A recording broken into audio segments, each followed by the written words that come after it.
성경 말씀 마태복음 9장 18절에서 26절 말씀입니다. 예수께서 이 말씀을 하실 때 한 관리가 와서 절하며 이르되 내 딸이 방금 죽었사오나 오셔서 그 몸에 손을 얹어 주소서 그러면 살아나겠나이다 하니 예수께서 일어나 따라가시매 제자들도 가더니 12해 동안이나 혈루증으로 앓은 여자가 예수의 뒤로 와서 그 겉옷가를 만지니 이는 제 마음에 그 겉옷만 만져도 구원을 받겠다 함이라. 예수께서 돌이켜 그를 보시며 이르시되 딸아 안심하라 네 믿음이 너를 구원하였다 하시니 여자가 그 즉시 구원을 받으니라. 예수께서 그 관리의 집에 가서 피리 부는 자들과 떠드는 무리를 보시고 이르시되 물러가라 이 소녀가 죽은 것이 아니라 잔다 하시니 그들이 비웃더라. 무리를 내보낸 후에 예수께서 들어가서 소녀의 손을 잡으시매 일어나는지라 그 소문이 그 온 땅에 퍼지더라. 아멘. 네, 오늘 하나님의 말씀, 복음, 그 당혹감의 선물, 이런 말씀의 제목으로 하나님 말씀 나누기 원합니다. 제가 이번 주에 굉장히 힘들었습니다. 영적으로도 힘들었고 육적으로도 힘들었습니다. 육적으로 힘든 건 우리나라 축구 대표팀이 저를 너무 힘들게 했습니다. 새벽 기도를 앞두고 있는 저는 새벽 기도를 축구 때문에 안 할 수가 없잖아요.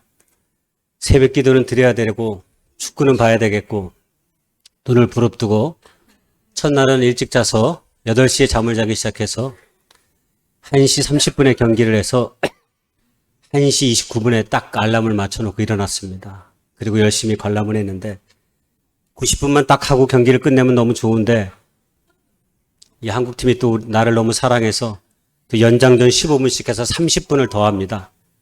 30분을 더하는 것까지 좋았는데 그래도 골을 못 넣어가지고 또 페널티킥을 한다고 그래가지고 그래서 전상 잠을 조금 더 못 자고 그냥 새벽 기도에 나오기 시작했습니다. 사우디는 그렇다 치고 그러면 그 다음에 나오는 어디야? 호주팀. 호주팀은 그래도 조금 일찍 시작한다 해서 마음의 안도감을 좀 가졌습니다. 그래서 그날도 준비하려고 했는데 갑작스럽게 누가 줌으로 회의 좀 하자고. 그래서 미국에 있는 어떤 분들과 회의를 좀 하느라고 회의가 공교롭게 늦게 끝나는 바람에 잠을 1시간 반만 자고 12시 30분에 경기가 시작되니까 12시 29분에 또 알람을 맞춰놓고 일어나서 더 열심히 관람했습니다. 그래도 이번에는 조금 더 많이 자고 새벽 기도를 잘할 수 있겠다 이렇게 생각했는데 아니나 다를까 또 경기가 90분에로 안 끝나가지고 저를 아주 힘들게 했습니다. 다행히 페널티킥까지는 안 가고 연장전 30분을 더해서 총 120분의 경기를 한국 국가대표팀이 저에게 선물해서 덕분에 저는 이틀 동안 조금 힘들었습니다. 육신이 피곤하니까 기도도 깊이 안 되더군요. 그래서 그날 새벽 기도는 아주 짧게 했습니다.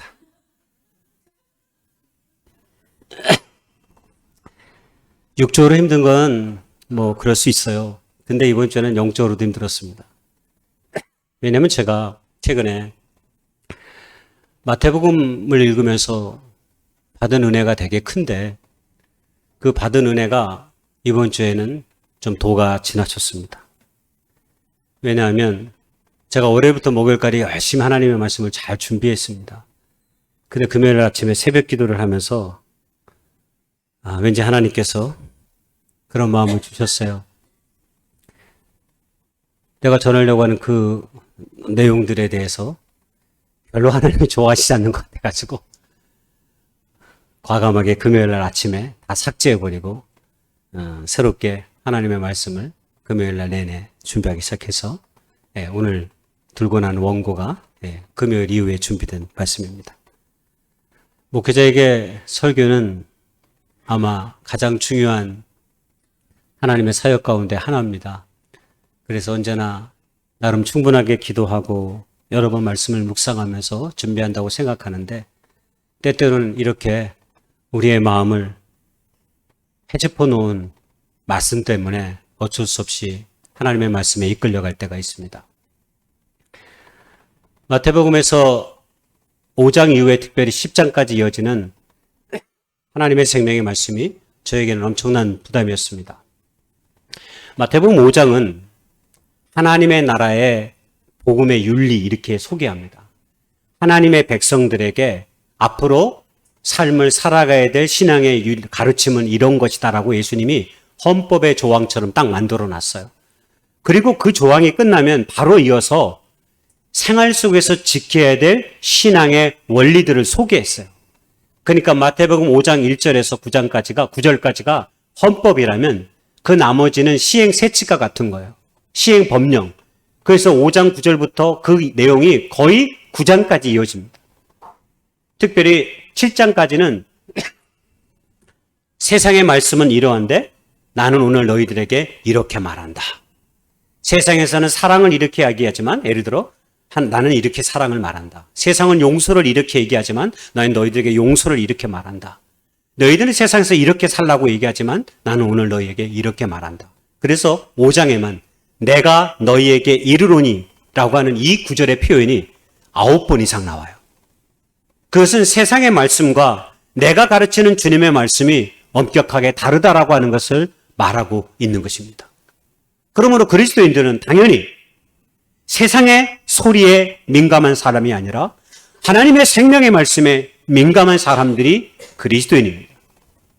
그러므로 당연히 저도 이번엔 유독 그 말씀들이 저에게 너무 무겁게 내려앉았습니다. 나는 오랜 세월 주님의 종으로 살아왔는데 정말 이 모든 말씀을 잘 지켜가고 있는지 별로 자신이 없었습니다. 여전히 내 안에 미움도 있고 용서하지 못하는 마음도 있고 아직도 주님 안에서 벗겨져야 될 많은 욕망의 찌꺼기들이 내 안에 남아있는 것을 확인했기 때문입니다. 그래서 마태복음 5장 이후의 모든 말씀들이 저에게 엄청난 무거움이었습니다. 그래서 아마 설교를 다시 쓰지 않으면 안 되었다가 아닌가 싶습니다.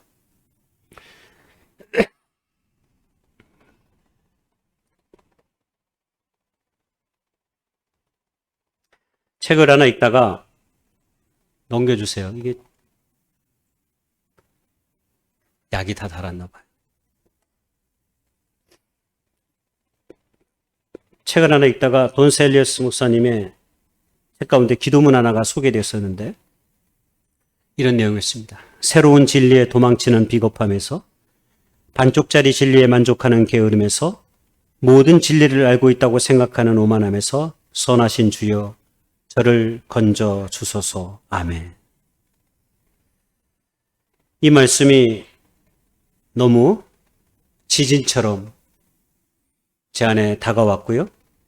그리고 그 말씀의 여진이 지금까지도 이어지고 있다라고 감히 말씀드리고 싶습니다. 제가 신앙에는 지난주에 보통 3단계가 있다고 말했습니다. 첫 번째 단계는 놀라움, 감탄의 단계입니다. 온 세상을 창조하신 이가 누구냐라고 하는 정직한 질문을 우리가 한다면 우리가 살아계신 하나님을 고백하지 않을 수 없습니다. 여러분, 이 세상의 모든 사람들에게 길을 묻고 물어보십시오. 여러분, 이 세상의 이 모든 것이 어떻게 도대체 이루어진 것입니까? 지구에 엄청난 행성이 많은데 어떻게 이 지구가 생명체로 이 땅에 존재하고 우리가 이 속에서 살아가는 것입니까? 여러분이 만유인력과 중력의 법칙을 다 우리가 헤아려보지 못하지만 우리는 이 땅 가운데 사는데 큰 어려움이 없습니다. 도대체 우리의 삶을 잊게 하고 이 온 세상의 이 모든 것들을 잊게 하시고 오늘도 우주 한가운데서 이 지구가 생명을 가지고 살아가는 그 이유와 목적이 무엇입니까? 라고 누군가에게 묻는다면 여러분, 많은 사람들이 뭐라 답할 수 있을까요? 그러나 적어도 그리스도인들은 이 모든 것이 하나님께서 이루신 일이다라고 말할 수 있습니다. 하나님이 이루신 일의 가장 결정적인 놀라운 사역은 십자가를 통해서 우리에게 보여주셨습니다. 예수님의 그 십자가를 통해서 우리가 죄에서 자유함을 얻게 되고 이제 더 이상 그릇되고 제약된 것에 마음을 두지 아니하고 하나님의 거룩한 것을 쫓아 나아가게 되는 믿음의 사람이 되었다라는 사실입니다. 근데 그 모든 사실이 나로부터가 아니라 하나님의 거룩한 은혜의 선물로 당신의 아들 독생자 예수 그리스도를 십자가의 희생의 제물로 주셨기 때문에 가능한 것입니다. 그러니 이런 사실을 우리가 안다면 우리가 어떻게 주님 앞에 놀라움과 감탄의 고백을 돌려드리지 않을 수 있겠습니까? 그리고 오늘 두 번째, 저는 당혹감이라고 생각합니다. 우리가 이 놀라움, 하나님이 우리 삶 가운데 이루신 일에 대한 놀라움과 감탄이 있어진다면 그 다음에 다가오는 것은 제가 내내 마태복음을 읽으면서 느꼈던 그 마음입니다. 바로 당혹감입니다. 하나님은 이제 그리스도의 이름으로 세례받은 하나님의 사람으로 이렇게 살도록 나에게 말씀하시는데, 권면하시는데 나는 이 말씀을 붙잡고 어떻게 살아야 하나라고 하는 질문 말입니다. 우리가 신앙생활을 정직하게 하다 보면 반드시 우리의 삶 가운데 부딪혀오는 때가 반드시 있습니다. 우리가 믿음이 있다면, 우리가 성경의 사실을 믿는다면 이제 우리는 더 이상 이전 사람처럼 살아갈 수 없게 되는 것이죠. 아니, 그렇게 살아도 되는 것일까 하는 질문을 우리의 가슴에 한 번쯤 묻고 우리가 살아갈 수밖에 없는 존재로 우리의 삶이 서 있는 것이죠.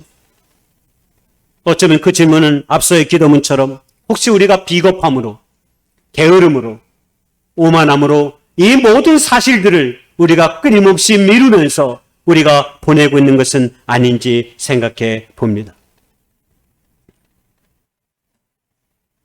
모든 삶에는 당혹스러운 순간이 있습니다. 그것이 내 삶 가운데 있어질 수도 있고요. 내 사업의 터에서 일어날 수도 있습니다. 내 직장 속에서도 일어날 수 있습니다.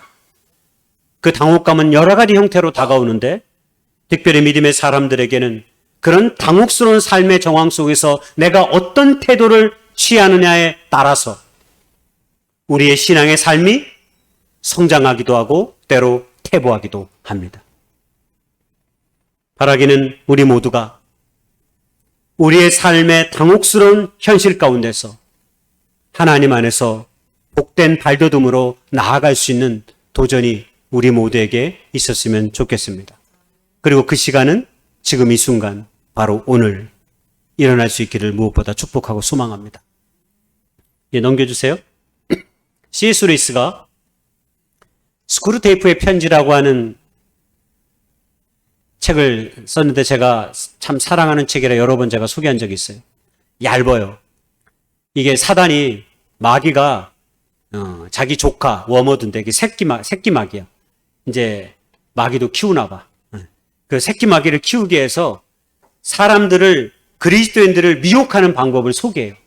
어떻게 하면 세상의 사람들을 속이는지, 특별히 그리스도인들, 그 환자들을 어떻게 속이는지 그 방법을 가르쳐줘요. 그 중에 하나가 바로 저희에게 있습니다. 인간에게 계획을 세우기라. 그리고 이왕이면 정말로 좋은 계획을 세우도록 만들어라. 그런데 반드시 내일부터 해야. 이렇게 워머드에게 가르침을 줘요. 너 잘했어. 근데 그거 내일부터 해. 오늘은 좀 바쁘잖아. 오늘 할 일이 좀 있잖아. 그러니까 내일부터 해. 인간에게 내일은 있을까요? 없을까요? 없습니다. 내일부터 하는 사람에게는 늘 내일이 없어요. 왜? 내일이 항상 오늘이 되기 때문입니다. 당혹스러운 일을 만날 때 우리는 그 실타래를 어떤 형태로 풀지 않으면 안 됩니다. 넘겨주세요.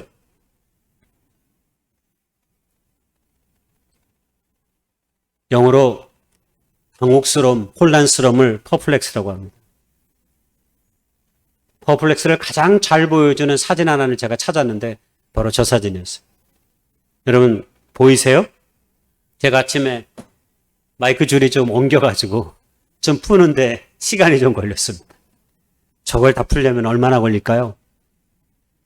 아마 많은 사람들은 풀다가 에이 모르겠다 해버린 적도 있고요. 저도 풀다가 도저히 못 풀어서 칼로 그냥 끊어버린 적도 있습니다. 그러나 칼로 끊어내는 방법은 좋은 방법이 아닙니다. 왜냐하면 저 밧줄의 용도를 아름답게 사용할 수 없게 만들기 때문입니다.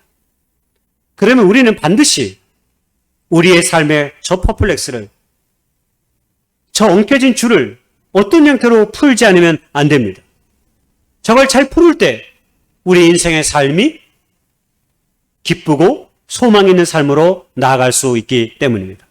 저는 오늘 성경 본문의 이 두 가지 이야기를 그런 관점에서 한번 생각해 보려고 합니다.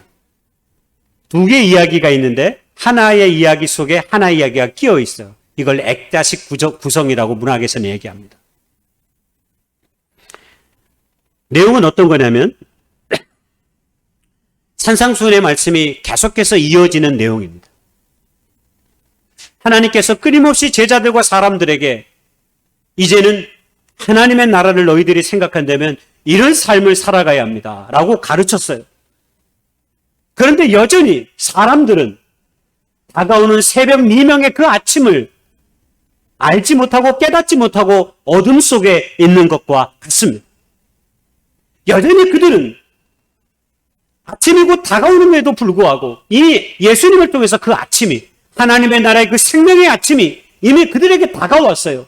수많은 사람들을 가르치시고 권위 있는 말씀으로 그리고 사람들을 치유하셨고 귀신들을 쫓아내셨고 많은 사역을 펼치셨지만 그들은 여전히 자신들이 보고 싶어하는 것만 보고 자신들이 누리고 싶어하는 것만 누리려고 하는 그리고 자기의 자리를 결코 놓지 않으려고 하는 거짓된 습성에 매여 있었던 것입니다.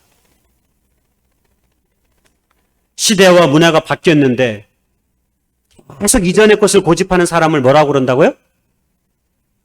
네, 꼰대라고 그래요. 꼰대. 한 번 얘기했었잖아요. 꼰대. 시대가 바뀌었는데 문화가 바뀌었는데 자꾸 이전의 방식으로 하려고 해요. 불과 몇 년 전만 해도요. 교회에 갈 때 뭘 갖고 다녔어요? 성경과 찬송가를 가지고 다녔어요. 근데 요즘은 교인들이 교회 갈 때 성경과 찬송을 굳이 가지고 갈 필요가 없어요. 왜?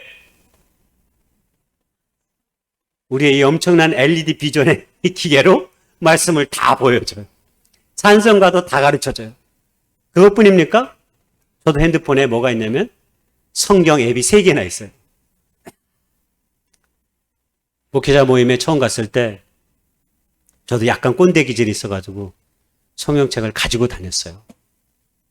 근데 이게 차츰차츰 사람들이 젊은 세대로 내려갈수록 빈손으로 오는 거야.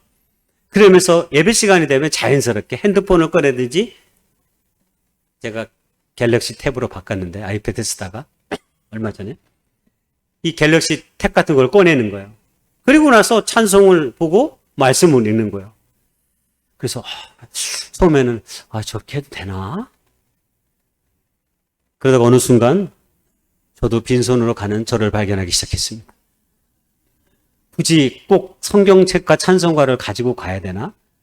거기 가서 성경을 차분하게 읽을 때는 반드시 제가 성경책으로 읽습니다. 앱으로 안 읽어요.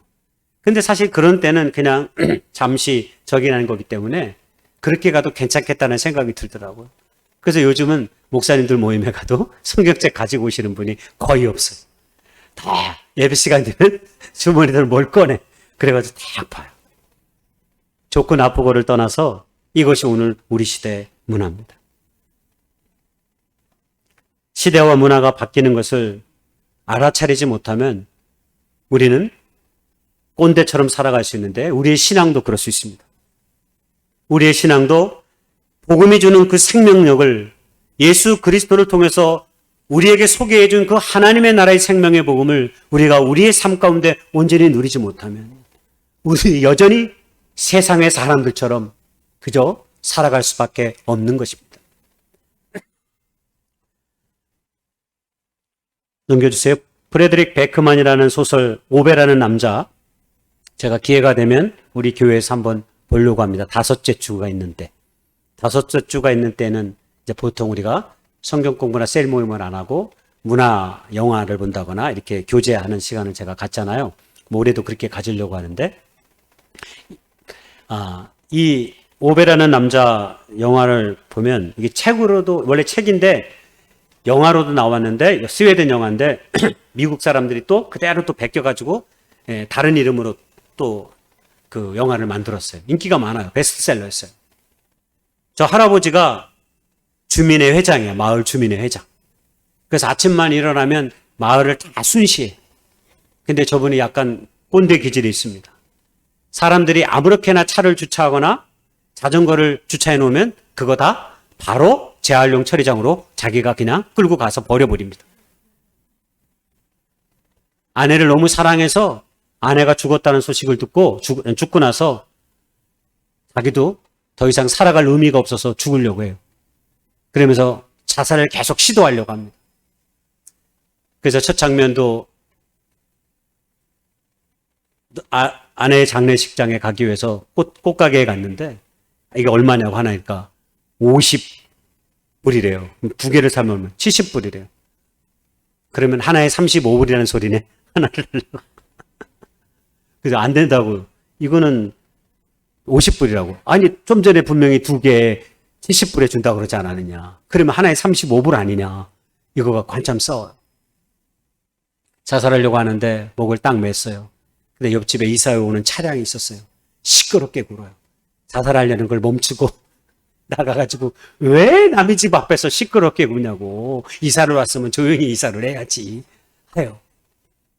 또 자살을 하려고 하는데 갑자기 바깥에서 사고가 나요. 그러다가 또 풀어지고 또 가서 또 잔소리합니다. 그의 아버지가 차는 차가 스웨덴 차 사부였는데 그런 마을의 사람들이 외제차 BMW나 다른 걸 살면 혐오합니다. 저런 나쁜 놈들 하고 경멸을 하죠. 이렇게 애 것에 대한 소중함 그리고 자기 것에 대한 소중함이 삶 가운데 가득합니다. 그러다가 옆집에 새로운 이사 오는 과정을 통해서 그리고 그 마을이 조금씩 변화하는 과정을 통해서 놀랍게도 이 오베라는 남자도 조금씩 변화해지죠. 그래서 기존의 질서와 다가오는 세상의 변화된 흐름에 이 오베라는 사람이 어떻게 시간 속에서 조금씩 변화해지는 좋은 말로 좋은 꼰대의 모습을 우리에게 보여줍니다. 가장 중요한 꼰대의 탈출법은 앞서 얘기했는데 앞에 화면에 있었죠. 세상은 미래의 것이라는 진리를 인정하는 것이다. 여러분 우리가 꼰대에서 벗어난 길은 자신이 무지하다고 하는 사실을 겸손히 인정하는 것입니다. 내가 가져온 사회적인 경험, 지위, 나이 이런 것을 통해서 갖게 된 우월의식을 내려놓고 내가 모른다고 하는 사실을 정직하게 인정할 때 우리는 상대방의 이야기를 들을 수 있게 되고 내 안의 삶이 변화될 수 있는 기회를 갖게 되는 거죠. 오늘 말씀은 그렇게 꼰대 신앙적 삶을 가지고 예수님을 바라보며 사는 이들이 하나님의 나라의 충격을 받고서 당혹스러운 삶의 이야기로 비춰지는 내용입니다. 그런데 놀랍게도 이 두 사람은 이 당혹스러움 속에서 하나님의 것을 최선을 다해 선택하는 모습을 우리에게 보여주고 있죠. 첫 번째 등장하는 이야기가 한 관리가 예수님께 나와왔습니다. 공교롭게 이 관리가 자신의 딸이 죽었습니다.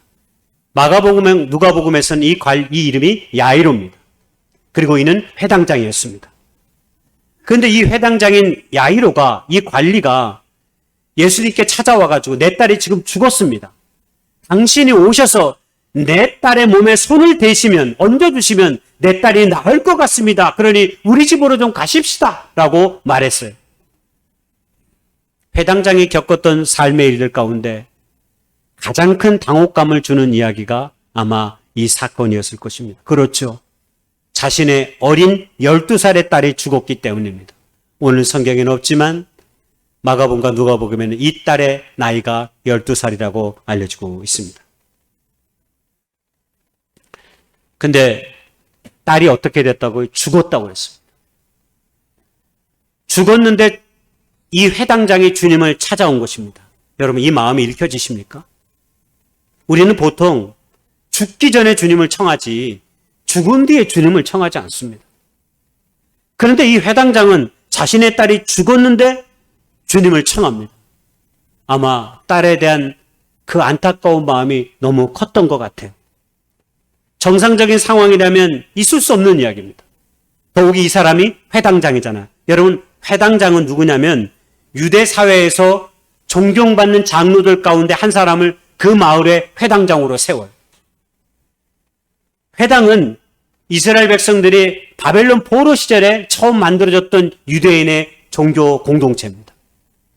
그래서 모든 유대인들의 율법을 교육하고 사회, 경제, 정치의 모든 중심에 이 회당이 있었어요. 그 회당의 회당장이라고 하는 것은 무엇보다 율법에 충실한 사람이었어요. 왜냐하면 많은 유대인들은 오늘도 회당에 가가지고 하나님의 말씀 모세오경을 지금도 배우기 때문입니다. 그러니까 누구보다도 율법에 대해서 잘 알고 있었고 율법을 철저하게 지키는 사람들이었다라고 하는 겁니다. 그런데 그런 그가 예수님이 오셔서 자기 죽은 딸의 몸에 손을 얹고 기도해달라고 요청한 것입니다. 예, 말씀 보십시오. 민수기 19장에 보면 사람의 시체를 만진 자는 7일 동안 부정하게 된다는 말씀이 있습니다. 이게 율법입니다. 죽은 자의 시체를 성경 율법에서는 만지지 못하도록 하게 돼 있어요. 만지면 7일 동안 부정한다고 그랬어요. 특별히 셋째 날과 일곱째 날에는 잿물로 자신을 깨끗하게 씻어야 된다고 했습니다. 그래야 부정하게 되지 않으니까요. 그런데 여러분, 이 율법의 사실을 누구보다도 잘 알고 있는 사람이 회당장입니다. 그런 회당장이 지금 예수님께 찾아와서 자신의 딸의 몸에 손을 대어서 살려달라고 기도해달라고 요청했다니 이게 전혀 말이 맞지 않습니다. 회당장에게 율법은 그의 평생의 삶을 지탱했던 모든 것입니다. 그의 명예, 사람들의 존경, 그리고 유대인으로서의 삶의 터전, 이 모든 것이 다 율법 속에 있었습니다. 그래서 지금도 유대인들은 모세오경을 초등학교만 들어가면 그때부터 가장 중요한 과목 중에 하나로 수학과 더불어 가장 중요한 필수 과목으로 모세오경의 말씀을 읽고 암송하고 있습니다. 그런데 오늘 이 회당장에 이 율법을 정면으로 거스릅니다. 왜? 오직 하나뿐인 이 딸을 살리기 위해서 말입니다. 지금 이 순간 그 일을 이루실 분은 소문이 자자한 저 예수님께 내가 찾아가는 길 외에는 없다라고 생각되어졌기 때문입니다. 삶을 바꾸는 일에는 이런 관절함이 필요합니다. 세상이 우리에게 덧씌워준 장애물, 장벽들을 때로 한 번쯤 기꺼이 넘어갈 수 있는 믿음과 용기가 때로 우리에게 필요합니다.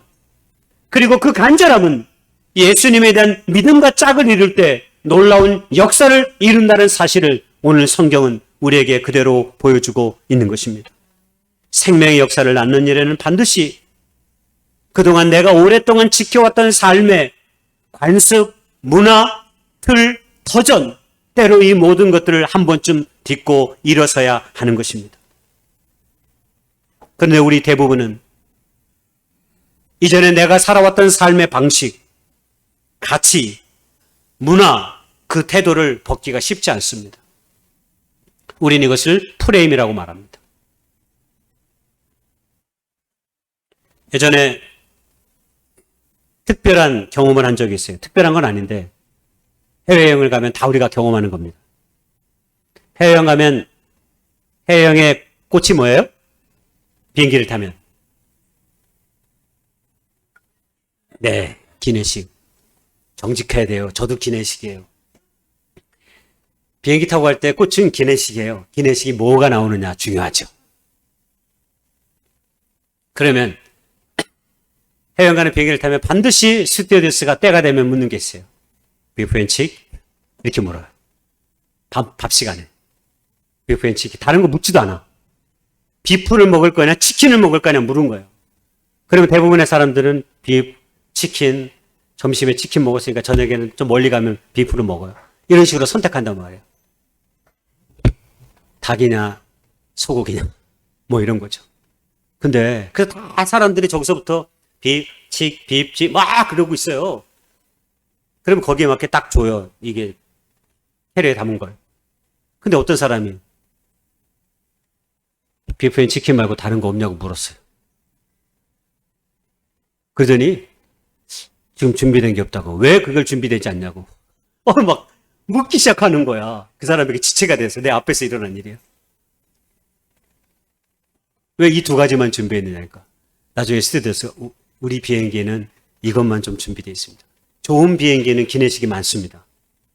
그러나 대부분의 비행기, 제가 타고 간 비행기는 대부분 다 외국 항공사 값싼 비행기를 타고 갔기 때문에 한 번도 제가 국적기를 타고 간 적이 없어요.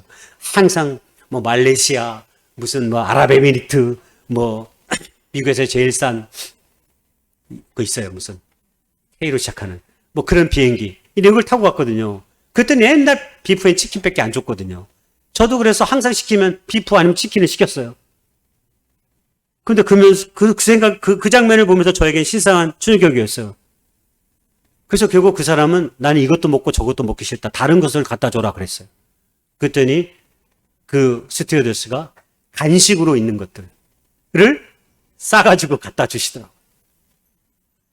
그리고 이것밖에 없냐니까 나중에는 비즈니스에서 간식으로 나오는 어느 하나를 또 갖다 주기 시작하더라고요. 네, 그렇다고 제가 그걸 이용해 보지는 않았습니다. 여전히 지금도 비프 앤 치킨을 물으면 치킨을 달라든지 비프를 달라든지 둘 중에 하나입니다. 그런데 왜 나는 한 번도 이렇게 묻지 않았을까? 이런 생각을 그때 해본 적이 있습니다. 왜냐하면 이 사람이 비프 앤 치킨 두 가지로만 물었기 때문에 이거 아니면 이걸 선택하라고 말했기 때문에 나는 그 틀 안에서만 늘 생각했던 거예요. 아니 내뿐만 아니라 대부분의 모든 사람들이 누구도 저 사람처럼 나는 이거 먹기 싫고 저것도 먹기 싫다. 나에겐 다른 거를 줘라. 내가 정당한 비행기 싹을 주고 이 비행기를 탔는데 나에게 당연히 먹을 권한이 있지 않느냐. 그렇게 틀린 이야기는 아닙니다. 여러분 만약 이 회당장이 율법이라고 하는 프레임에 갇혀 있었다면 딸아이의 죽음을 포기했을 것입니다. 아니면 우상이나 길에 있는 장승에게 가져다 주고 아마 어떤 도움을 청했을지 몰라요. 그럼 어떻게 됐을까요? 그냥 죽었겠지요. 아무 일도 일어나지 않았을 것입니다. 온 집안은 슬픔으로 가득 채워졌을 거고요. 그런데 자신이 평생 동안 지켜왔던 자신의 삶을 지켜왔던 그 율법의 틀을 깨뜨리면서까지 자신의 딸아이의 죽음을 예수님께로 가지고 나아 놀랍게 생명을 얻는 이야기가 오늘 이 회당장의 12살 난 딸아이의 이야기입니다. 때로 우리의 삶에 당혹감을 넘어 세상의 굴레를 벗고 나아가는 믿음과 그 담대함과 그 용기가 때로 우리에게 필요합니다. 그럴 때 우리는 하나님의 것을 내 것으로 이룰 수 있습니다. 마지막 두 번째 사건도 비슷합니다. 딸을 고치러 가는 와중에 12년 동안 혈루증 앓는 여인이 있었습니다. 놀랍게도 이 여인이 예수님을 보자 내가 저분의 겉옷만 만져도 내가 나을 것이다, 구원을 얻을 것이다 라는 마음을 먹게 됩니다. 그리고 나서 지나가는 예수님의 옷자락을 잡아버립니다. 혈루병을 앓는 여인, 말씀 레위기 15장 6절 8절에 의하면 역시 부정한 자입니다. 이 여자는 부정한 자입니다. 심지어는 그가 앉았던 자리에 앉은 자들은 옷을 빨고 물로 씻으라고 했어. 그러니까 이 병이 얼마나 큰 부정을 가져다 주는 사람으로 병으로 인식되는지 모릅니다. 여인은 자신의 삶 자체가 모든 유대인들에게 부정의 산물임을 누구보다도 잘 알았습니다. 자신이 앉은 자리조차도 부정하다는 사실을 알고 있는 이 여인이 감히 자신의 부정함을 딛고 지나가는 예수님의 옷자락을 잡은 것입니다. 이 여인이 어떤 마음으로 옷자락을 잡았을까요? 보통 이렇게 율법을 어긋나는 일을 하면 돌에 맞아 죽을 수도 있습니다. 그럼에도 불구하고 힘겹고 고통스러운 자신의 삶에서 벗어나고픈 여인의 간절한 소망과 믿음은 주님의 옷자락을 잡는 것으로 나타납니다. 그때 주님께서 옷자락을 만진 여인을 향해 딸아 안심하라. 내 믿음이 너를 구원하였다라고 선포하십니다. 율법을 깨트리는 믿음, 자신을 둘러싼 오랜 질병으로부터 벗어나고픈 이 용기는 예수님을 만나 예수님의 옷자락을 잡음으로 꽃을 피운 거죠. 예수님에 관한 소문의 이야기를 이 여인이 들었기 때문입니다. 예수님이라고 하는 사람이 목수의 아들인데 놀랍게도 그는 목수의 아들답지 않게 권위 있는 말씀으로 사람들에게 말씀을 가르치는데 서기관과 율법교사들이 다 놀랬더라. 앞서 최진인 권사님이 읽었던 맨 마지막에 말씀의 제목을, 말씀의 구절을 기억하십니까? 온 소문이 땅에 퍼지더라. 그리고 예수님이 가는 곳마다 귀신 들린 자들의 귀신이 쫓겨나지고 병든 자가 치유함을 받는 놀라운 역사가 일어난다고 하는 소식을 이 혈루병하는 이 여인도 들었기 때문입니다. 그래서 그분을 보기만 하고 만나기만 한다면 내가 어떻게든 그분의 옷자락이라도 붙잡고 이 모든 삶에서 벗어나야 되겠다고 하는 열망이 그에게 있었던 것입니다. 그러므로 그는 세상이 자기에게 더 씌워진 율법의 굴레를 딛고 기꺼이 예수님의 옷자락을 붙잡은 것입니다. 왜냐하면 우리 예수님이 우리의 삶에 소망을 불러 일으키는 분이기 때문입니다. 예수님이 우리의 삶에 생명을 주시는 분이기 때문입니다. 우리를 지나온 삶의 아래서 깨어나도록 이끄시는 분이 우리 주님이심을 우리는 이런 말씀을 통해 다시 한번 깨닫게 된 것입니다. 만약에 그 소문을 이 여인이 그냥 흘러들어가는 별 볼 일 없는 이야기로 만약 그가 들었다면 그는 치유와 구원의 역사를 경험하지 못했을 것입니다. 그러나 그는 예수님의 가르침, 놀랄만한 치유와 그 모든 일들을 믿음으로 자기의 것으로 받아들였습니다. 내 삶이 지금 비루하고 내 삶이 지금 고통 가운데 있고 아무도 나를 반겨주지 않는 그런 존재이지만 저 예수님의 옷자락이라도 붙잡으면 내 삶이 나아질 것이라고 하는 단 한 줌의 소망, 그 소망이 그로 하여금 주님의 옷자락을 붙잡고 내 믿음이 너를 구원하였다라고 하는 놀라운 은혜의 선물을 받게 된 결정적 이유가 되었던 것입니다. 때로 신앙은 과감한 결단성을 요구합니다. 말씀 있습니다. 마태복음의 저자가 마태예요. 근데 마태의 직업이 뭡니까? 세리입니다. 예수님의 수제자 3명이 있었어요. 그들의 직업이 뭡니까? 어부입니다. 베드로, 야고보, 요한.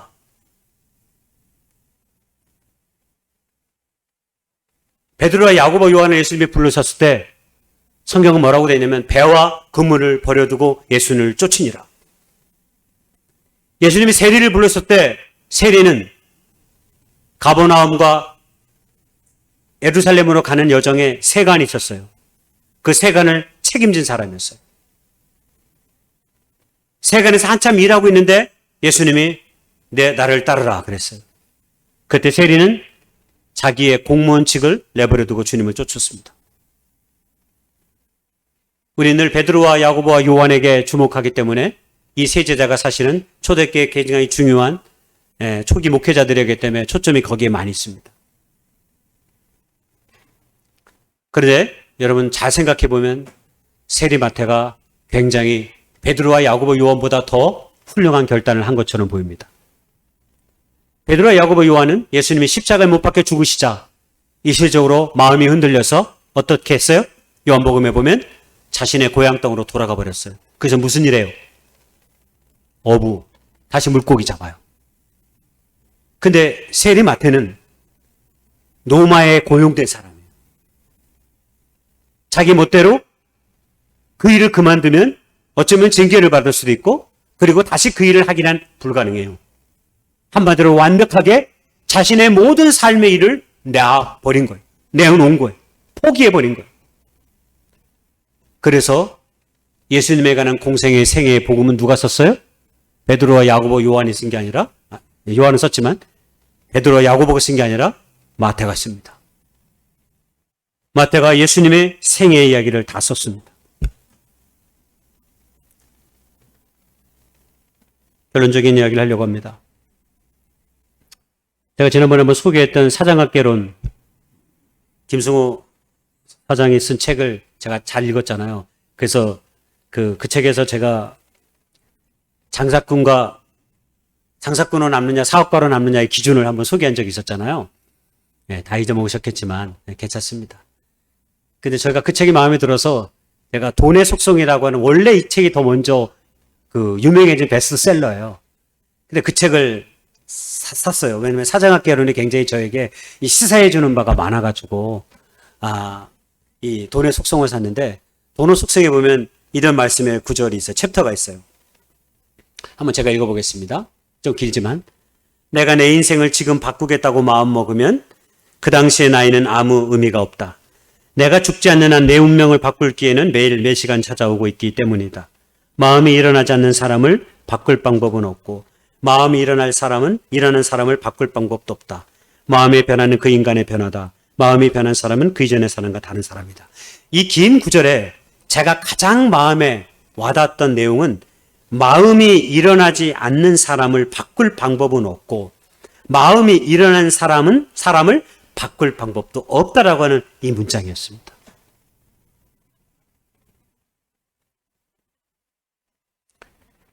혈루병 앓는 12년 동안 혈루병 앓는 이 여인, 평생도록 자신의 삶을 지탱해 왔던 그 율법,